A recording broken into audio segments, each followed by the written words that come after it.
Yes, what's going on, people? You're locked into the lockdown sessions right now. Joining me is an underrated UK legend who's about to take 2020, 2021, the rest of the decade by storm. Introduce yourself for the people.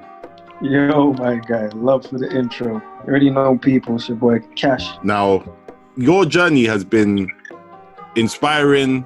It's been crazy. There's been a rush of emotions, and that's just from someone who's on the outside looking in. Do you know what I mean? Personally, for you, there must be so many different waves of emotions that you went through from the first mixtape, which was 2011, which was, oh wow, that's a little bit of cash, innit? Yeah. Well, the first one industry-wise, we had a couple in the streets prior to that, but yeah. 2011 for a little bit of cash. All the way through until this new record. Yeah. And the new record, I'm liking it still, and there's a bit of history behind it. So let's start with the record first before we break down the rest of the journey. But this song, Trouble, right? Yeah. It starts with, the inspiration for it is what? It's about, 15, 16 years old? Like, yeah, from you out here playing with a plastic gun. Yeah. Talk us through it. Basically, when I was in primary school in Peckham, I had this little plastic gun. I don't know if you remember them. They had like the orange tips on them, so they were blatantly plastic guns, fake guns. But I had it, and I was brandishing it after school, just walking through Peckham, me and my brethren, just playing around and whatnot. And one of the elders saw me with it. Yeah. And he grabbed it from me, and he was vexed. Like, he grabbed it from me, threw it on the floor, broke it, like smashed it. He was like, yo, like, mad, like, you want police? Funny enough, this is in and around the time when, I don't know if some people remember, where I think a guy got killed by the police in Stockport train station. Yeah. Same time, bro. Mad. It's like 2005, isn't it? Yeah, something mad like that. Like, it's in and around them times, you get me? So it was already heated, but obviously I'm a kid, I'm not thinking that could affect me, but him being an adult, he was like, yo, this ain't the time to even, you know what I mean? And I remember being vexed with him, like, because he's broken my gun. And I ain't seen him since that until when I returned to the UK. I bumped into him, basically. And we had a conversation, had a catch up. Obviously, he told me he's been watching me over the years and seen that I've done the music thing, but I don't think he knows that I've taken it to where I've taken it to. I think maybe it's like earlier on, like even before a little bit of cash, like he might have maybe glimpsed me in the hood shooting a video or something. So he probably thinks I'm still in badness, you know? Yeah. So do you think he even knows that you left? I'm not sure. But he definitely knows that I do music, but I don't know if he knows that it's literally my occupation. You know what I mean? So his last thing that he said to me before we parted ways was basically keep out of trouble. And the same day, I bumped into him at the train station. And prior to me leaving the UK, I never ever took train or public transport or all of that type of stuff. Like a bougie lifestyle, you know? Yeah, you know, like not to say never, but like once music took off, just publicly, I'd never put myself in scenarios where I could bump into people or anything like that. Yeah.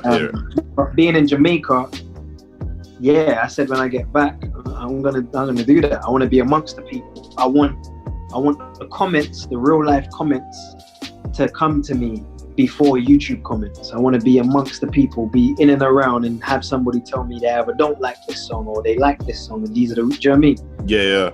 So I started taking the train. So I saw him on the train, and when he said that to me, and I left, and I got onto another train, and when I got off there, I bumped into this youth that went to my secondary school. And when I was in year 7, he was in year 11, so he was about to leave. September coming. But the last time he saw me, he was pulling me off someone, like he was breaking up a fight I was having with somebody. And he said the same thing, like it's mad. Literally as he's leaving, he's like, yeah, just keep yourself out of trouble. But he's aware of what I do. Yeah. You get me? But obviously he's remembering the last thing, you get me? Like he said, obviously you're back in the UK now, just make sure you keep yourself out of trouble. And when I got on the train after seeing him, I was like, right, they keep telling me to keep out of trouble. I'm gonna write a song about that still. Yeah, bro. I mean, the whole song's got that message going throughout, and it leaves a mark on you. And obviously, when you've got a good story like that behind it, it makes it more impactful. You know what I'm saying? Yeah. But like, one thing that you mentioned is going around and seeing the people and being amongst the people now, right? Mm-hmm. So how has that been? Because going from 5 years in Jamaica, living a different life, and then coming back home, or South London lifestyle, like how's that been? Do you know what? It's been amazing, man. It's been amazing. Like, honestly, when I announced that I was back, and like I said, started taking the trains and all of these things, like the man them phoning me like, bro, are you like, because when I'm saying I'm out here one up, like there's no one with me. Yeah. And it was just amazing because I didn't know how to take the train. Like, I've been lost hella times. Now now I know a couple of the lines. Jeez, man had no Instagram, you know. It's bad. Yeah, you know what it was. So like, it's like the age group where I would have been taking trains with my brethren. I weren't doing that because the music had taken off. Yeah. So I wanted to kind of reclaim some of that when I returned. And I didn't want to shy away from the people, man. I feel like a lot of artists stop making music that can relate to the people who got them to where they eventually get to, because they're keeping themselves away from those people. And obviously I get it. I'm not saying to loose ball and just be everywhere and everywhere, but you can't isolate yourself completely from the people. Like, that's one thing Jamaica even taught me. Like, bro, when I was in yard, I was back on public transport. Like, and if I'm honest, I remember being on a bus, and if there's 20 people on that bus, if I pay attention enough, that's 20 different song concepts that I can write based off of just facial expressions. If I was just in my whip or just driving around or just being in and around my people, my mind wouldn't expand as a writer for that, if that makes sense. So it's been amazing, man. Like, it's been nothing but love, like in the streets, wherever I've been to, like wherever, you understand? Like, even in terms of just being able to walk the streets, fam. Like, it sounds so simple, but I missed that. You know, it was like, I missed that. Like, I definitely missed that. So I'm grateful. It's been great. Do you know what I mean? Like, I think what you're saying there is one thing. Sometimes a lot of people's faces can just tell a story straight away, like I said. So, you know, you look at someone, you're like, rah, you've got a story behind you. You want to ask them, but you don't want to power it as well. You have to be like, study you for a second like that. So the bus journey has to be long. But like, right as well, especially in this time we're in right now, lockdown, this is like a once in a generational type event. Hopefully there's no second spike. Like, it's, no one's saying wants to hear about drip, you know? Because everyone knows only some people have got fresh trims and all that. Right, bro. And no, if you have diamonds and that, what's that worth right now? Can diamonds save your life? The mad thing is, like, it's like everything just happens for a reason and for a time, man. Because even in terms of trouble in itself, I attempted to shoot the video 3 times. Okay. And it's the third one that worked. And the first one I attempted to shoot was before the George Floyd death happened. So it's mad that in the moments when everything is going wrong and the video is not being able to get done, I didn't know the greater picture was supposed to be that when it drops, it's for you to push that message out. Yeah. And do you know what I mean? Like, it's mad. But the funny thing is, Trouble was voted by the people, because there was 2 options, and the other song was a drill song that I was going to do, that I've done. And I just remember when it came to the release date, thinking like, yo, if this was the drill one, I wouldn't even be able to drop that right now. Yeah, it's not that type of time, you know. It's mad. And I think it boils down to character, because there's artists that are still releasing and it doesn't really matter to them. But me, myself, as a man, fam, that first week, like, during even the Blackout Tuesday thing, like that, I was supposed to drop on the Friday. I literally pushed my release date back because just as a man, I didn't feel right. Separate to me being a musician, I'm a man first, isn't it? So, yeah. I mean, do you know what it was? That week, so this must be about 3 weeks ago now, about 3-4 weeks ago. Yeah. When I think at first, so many people were like desensitized towards it, but it felt that video there felt different. Bro, it was different. Yeah, and then it got to the point where even for me, usually I do quite a lot of interviews. I'm out chatting to people, innit? I don't want to chat to no one about nothing. Yeah. And it's just you kind of deep it, and you're like, nah. Because even that story of you and the gun, right? At what, 12, 13 years old, just having fun, messing around. Younger than that, bro. Like 9, 10, maybe. Look 10, at that. 11, maybe. Look how important that is. Like you playing with a plastic gun and just you're more annoyed. You don't know the greater picture, and then obviously the older come through. But you don't know them type of times like that. And these songs like Trouble, they're important for the people, and it's good that you're using your platform in a positive way. Do you know what I mean? Like obviously the Joe tune, I'm sure it will slap when it comes out. You know what's there? Yeah, that's the thing. You know, like even in terms of like the numbers, like so I've put the video out on GRM Daily. Yeah. And it's probably my slowest view count that I can think of. Like it's hella slow, but in every other platform it's doing well. Whether it's the sales, the streams, radio, PR, everywhere, people love the record. And what that says to me is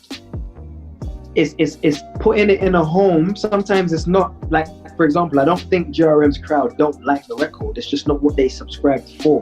Yeah. Do you know what I mean? But for me, whoever it is that are hearing it, even though it's not millions and millions of views, I would prefer at least I put that out. You know what I'm saying? I've got a draw. I've got bare tunes that I could drop at any point. I think it's bigger than a result in terms of like vanity, because that's really all it is. It's vanity. Yeah. The message putting it out within this moment, just every action having a reaction, and that's across the board. You know what I'm saying? That's you lot killed this man. This is the reaction you lot are getting from that now. Yeah, I mean, that's the thing. Like, I'd rather, because I think the video is sitting on like 100k, and you'd rather impact 100k and make them, even if they never thought about it in their life, think about a different side of things, then get 10 million views and just talk about Splash and other things that we got. This is my point, bro. That's why I say it boils down to just you as a character. For me, that means more.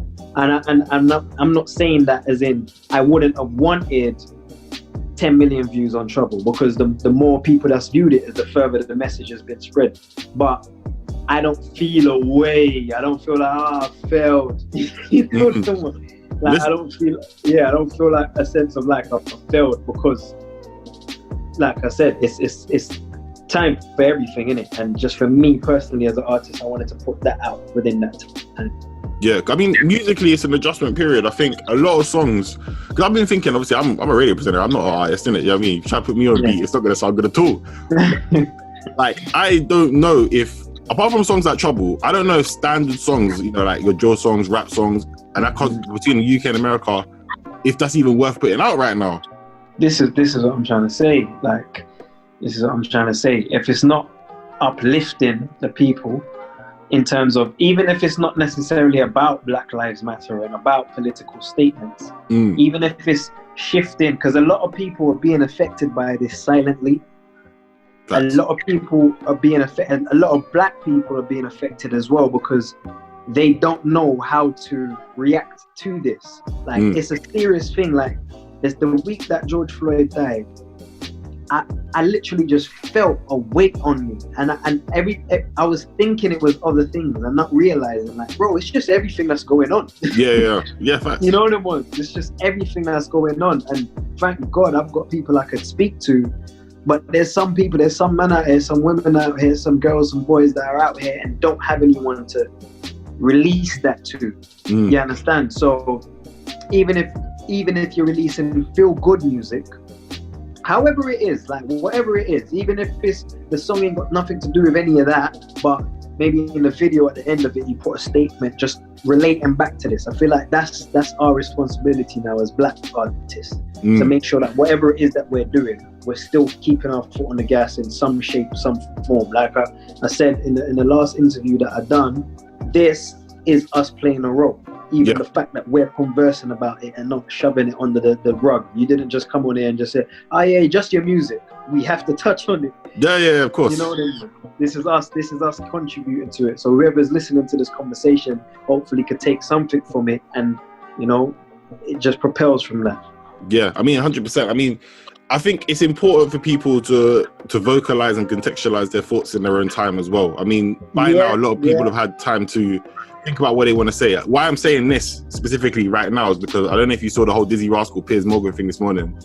No, I missed everything. I've been out of it this morning. I've literally been back to back interviews. Right, calm. So, what happened? So he was on Good Morning Britain talking about his next album that's coming out probably in the summer. And then Dizzy, yeah. Okay. And then Piers asked him to talk about Black Lives Matter. Yeah. And then Dizzy was like, nah, not right now, because like, and it's not, he weren't saying it in a way like I'm not talking about it, but he was just like it's early in the morning, I've got my thoughts, but I'm not trying, because it could have got sticky in it, could have been a sticky one still. And then Piers Morgan then said, oh, you don't need to be aggressive about it, and it's like, oh, here we go. I swear. Yeah. It's trending on Twitter. So after this, jump on Twitter. Yeah, I'm gonna go check it. I'm sure I'll see it. Yeah, but like, that's the thing. Like, because Dizzy Rascal said, "Go get a caller." Oh, what? Yeah. Go call up a caller, let him come through and talk facts. You know what I mean? And that's the thing. Even though like Dizzy Rascal is a name that's tapped into the mainstream white audience, like, I think I don't know if he's trying to protect his bag. I don't think it's that in it, because you don't need to lose like a bunch of fans because of it. But at the same time, he knows that he might say something that will get misconstrued, sound mad. He needs someone to come through and do that. So I think it's important. Do you know what I mean? No, for sure. This is what I'm saying. I feel like ain't nothing wrong with what he did. Like, if he doesn't feel like he had the capability to portray his full thoughts within the conversation about Black Lives Matter in that moment, because I'm pretty sure Piers just pulled that out of nowhere. I'm pretty sure. Wild card. Do you know what I mean? He probably did that. What I would say is, as black artists, black actors, black actresses, whatever we're doing, whenever we're going on any public, like, you never sent your questions over to me prior to this. But just knowing I am of the people who are affected at the moment, I just have to have something ready. I gotta have something ready, you know them ones. And maybe that's what Dizzy had in terms of saying like, yo, I'm not ready to speak about that or not right now. Like, my mind ain't ready, blah, blah, blah, blah, blah, blah. Even if that's it, do you know what I mean? Something needs to be there though, you know them ones. If you're getting caught off guard with that, you shouldn't be. Because I woke up this morning, and as much as I was thinking about the interviews I was gonna have today, I also know the reality of what's happening out there with my people. It's important, man. It's just, I think you can't, especially if you're black right now, you can't shy away from the conversations, because some people are discovering things themselves. Like, they're learning themselves. And for me, like, when I was deep in the statues and stuff like that, I can't lie to you. 3 weeks ago, a month ago, I didn't care about the statues, you know. I didn't care, because I'm living my life in it, and obviously we know there's the struggles that are just in your face every single day. Although like in the greater public, they're swept under the carpet. But when I saw them rip down that statue in Bristol, and then they came around to protesting, and they want this one, that one gone down, I'm like, I understand. The way you got to do it. But yeah, man, bro, we've had that little section that we've had here. That was special. It happened organically. And that's how it's supposed to be. Everyone has a different role that they're playing. You get me? Some people are on the front line, some people are in the background.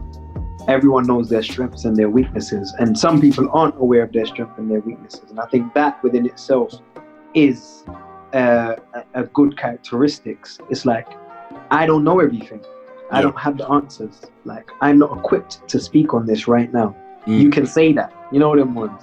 Facts. There's a difference. Imagine like saying, like, I don't want to chat about that right now. In comparison to, I don't feel I'm qualified to speak on that right in this moment right now. However, we can come back and have a conversation about that. It sits different on the air, and it sits different to somebody viewing it. It can come across dismissive. If you get what I'm trying to say. It's better when the door's slightly open for room to open more than for it to be completely shut, bolted, and gone. There's literally nothing wrong with saying I don't know enough about this right now, or I don't know, or flip the question. Can you? What are your thoughts on it? I'm not really sure about it. What are your thoughts? That's how I would have been having this.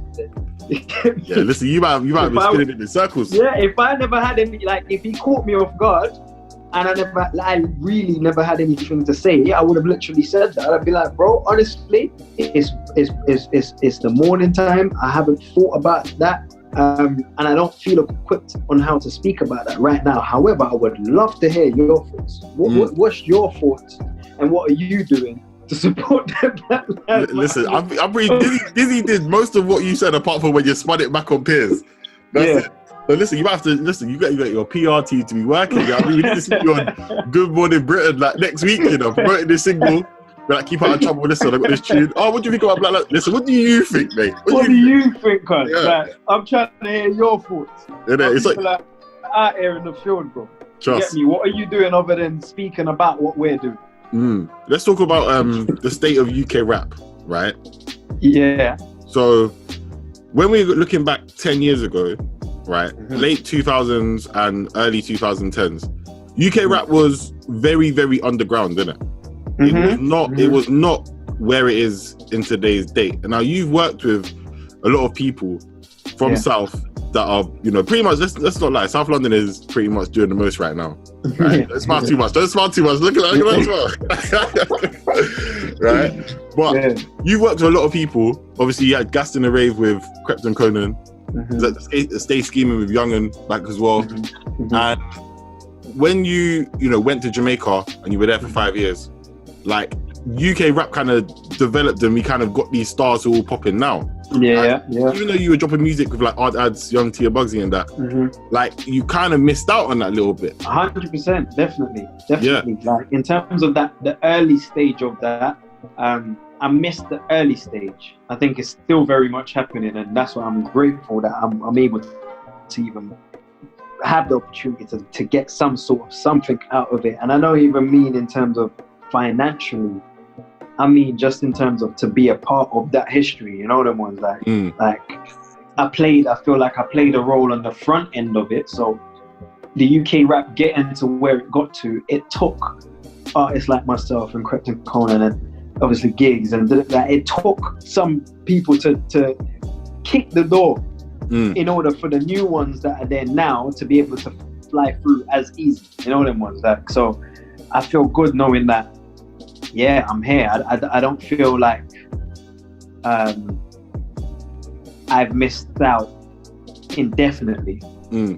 I feel like I missed a certain period, but I think looking at it from, you know, being a person that was playing a lot of this music and then growing up and then kind of getting into radio and, you know, doing these type of conversations, I just felt like, because, you know, all these people now have gone on and got Brits and, you know, they're getting millions of views and stuff like that. It's like, yo, don't forget about Cashtastic, aka Cash. Yeah, no, I love my guy. Do you know what I mean? Like, because the foundations are there for a reason. But are you working with anyone at the, well, obviously not now. Obviously, this is all through email. Unless you're breaking social distancing, and that's your fault. You know no, we social distancing. What, through the lockdown? Yeah. Or even in general, since you've been back. Yeah. We've got like, my next record is gonna be my first feature since being back. Mate. You can't just tell you and say mate and then not tell me who it is. Listen, mate, like, trust me. Like, is this a Joe record? The Joe one? It's not. No, it's not. This is for what we're gonna have left over summer 2020. This is gonna be the theme tune for it. Okay. This is gonna be the summer anthem. So yeah, like it's ready. That record I did, we've been finishing it through lockdown, but we never started it when lockdown happened. But yeah, I've got a few features ready to line up. Okay. Yeah. So what are we working towards them? Because obviously, like I said and like we discussed earlier, right now releasing music, you want it to be remembered, and lockdown right now, people are they're lost a little bit. So yeah. So really, the plan is to just continue, or part of the plan is to just continue being consistent And I don't mean consistent in terms of a quantity over quality thing. I mean consistent as in the last time you heard something from me was Trench Baby, and that was of a certain level, and then Trouble came and it's of a certain level. It's consistently making sure that it's of a certain level. Do you know what I mean? So yeah, like a part of the plan is to just continue doing that. I have loads and loads of music to release, and on the back end of it, we'll be releasing the project. So all of these are from the project. So Trench Baby is on the project, Trouble's on the project. The next one that I'm telling you about, the summer thing, is on the project. The drill one is on the project. So I'm just gonna keep dropping as the year progresses, and yeah, I'll announce more details on the project once we get closer.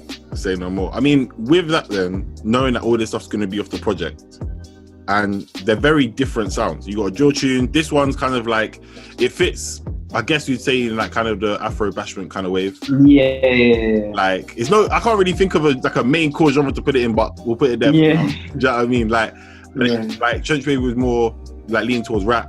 So yeah. So like, how? Because with consistency, you have to have that common theme, innit?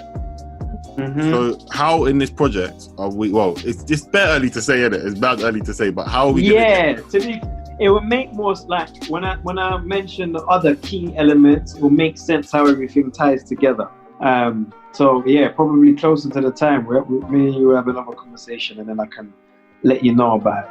But yeah, it will all make sense in terms of how they tie together. Okay, cool. That's why I said there's premature answers. You know what I mean? Yeah, because like even within like Trench Baby, Trouble, like there's a theme going on here. Yeah. Yeah. That's basically saying go back and listen to it again. But the last thing we're going to talk about today is a lot of stuff. Obviously, we've spoken about certain parts of stuff that's been going on in the world, especially with Black Lives Matter, and essentially in the UK. It's been 72 years this week since Windrush. Yeah, and you know, unfortunately being deported back to Jamaica and then being able to, I'm glad you're back in it. You know what I mean? Like, Thank you, bro. Glad you're able to come back because this is your home, innit? Do you know what I mean? Like, you might have been born somewhere, but you grew up here. This is your home. You know what I'm saying?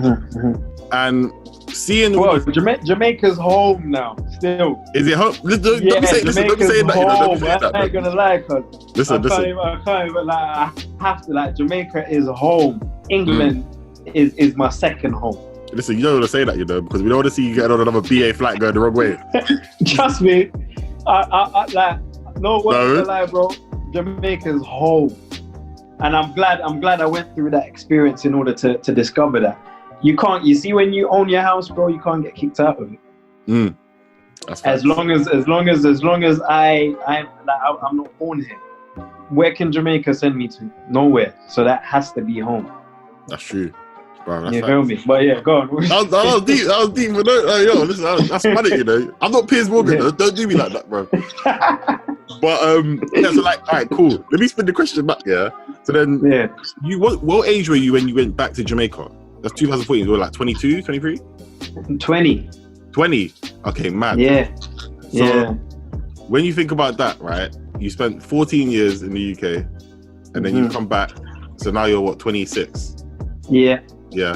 So how did Jamaica as an adult change you as a person today?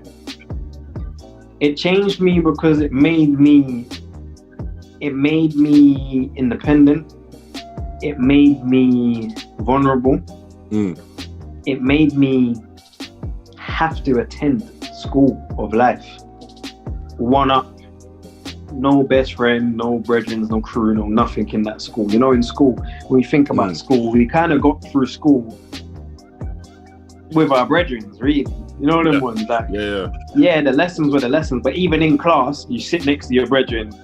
Like, after school, maybe you and your brethren live in the same direction. Lunchtime, you don't sit at there was none of that for me. You get me? There was none of that. I had to be in the school. I had to be the teacher. I had to be the student. I had to be the school. I had to be the curriculum. And all of that was just with what was at my disposal. So it changed me because it literally just it enhanced me. I wouldn't even say it changed me. It enhanced me and enhanced my mind because you only know what you can do when you don't have any other options but to do what you can do. You know the ones, and that's literally what I went through.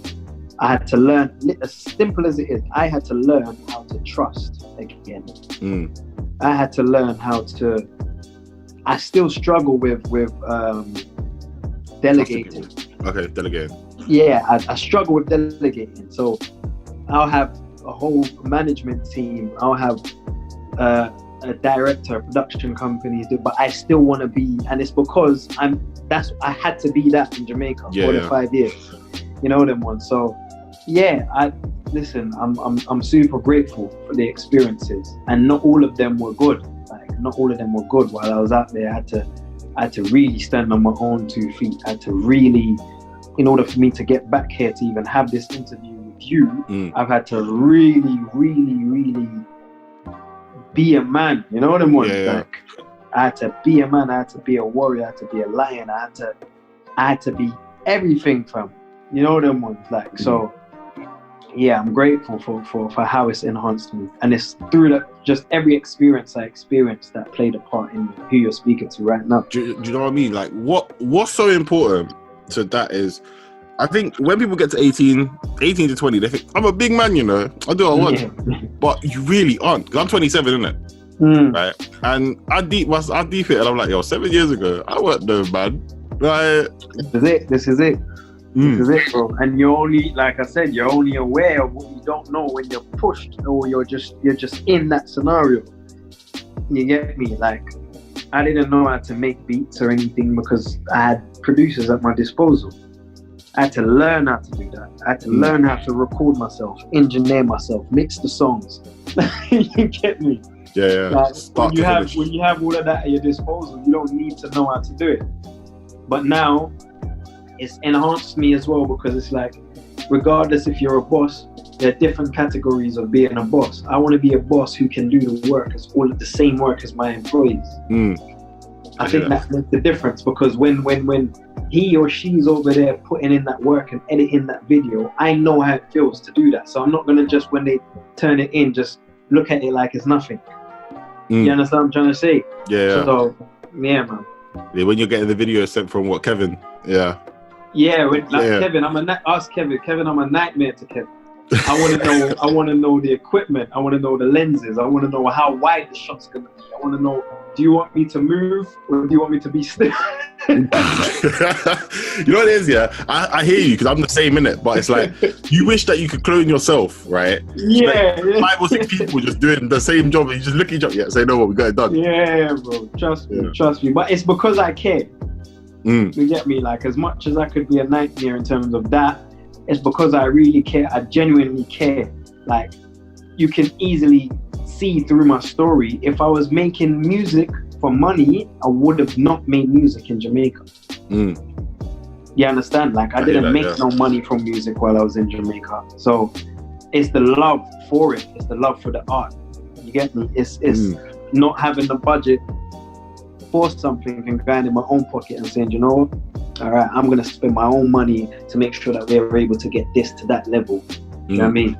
Like, I'm going to make sure that I stay up late, going back and forth, giving notes to Kevin or to whoever is editing, or, do you know what I mean? Asking them, is there anything I can do to make your job easy? And that's because the thing. At the end of the day, it's my product. Listen, look, one, you're paying for it out your own money, but two, you care. And that's the thing. When you look at artists that care, they put their blood, sweat and tears into it. That sounds cliche, but it's the truth. Yeah, fact. And then you got other people that are just like, oh well, my management could do it. And you look back in 5 years time and you're like, so who's that? Oh, I remember that tune. Yeah, that was there. But that's it. There's no legacy, or there's nothing, there's no substance behind them. Exactly.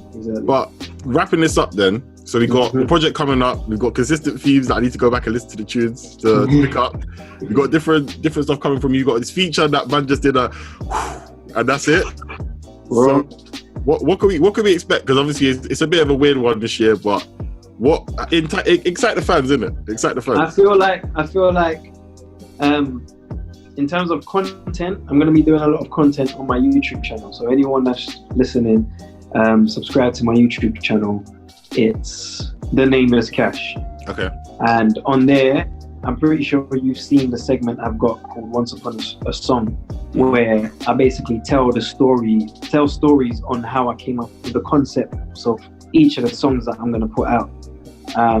And other things, just me speaking, like just having conversations like this, whether it's giving advice to artists and just people in general, being able to relate as somebody who's lived in the UK and lived in Jamaica and know the difference even in terms of the currency exchange, and spreading the awareness of youths.